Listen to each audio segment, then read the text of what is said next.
কাছে গিয়ে মামলাটা দায়ের হয়েছে এবং আমরা আশা করি যে সুষ্ঠু বিচারটা পাবো। দেখেন দেশটা কোন জায়গায় আছে। আত্মীয়র বাসায় যদি একজন শিশু নিরাপদ না থাকে, দর্শকের গলায় দিতে হবে মৃত্যুদণ্ড। এটা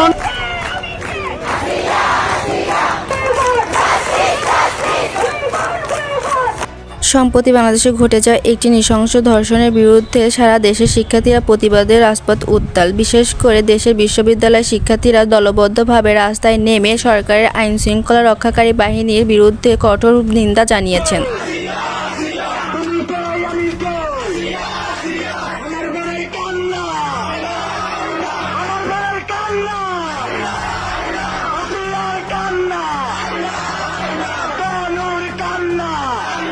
তাদের দাবি, দেশের প্রচলিত আইন দুর্বল হওয়ায় এই অপরাধীরা সহজে পার পেয়ে যাচ্ছে, যা সমাজকে ধ্বংসের দিকে ঠেলে দিচ্ছে। শিক্ষার্থীদের মতে দেশের এই আইনের দুর্বলতায় ধর্ষণের মতো ঘৃণ্য অপরাধকে উৎসাহিত করছে। যেমন তিলে তিলে শেষ করছে, ওরে আমার আবার একটা পুঁতা দিবেন, ওরা আমি পুঁতা দিলাম শেষতে চাই।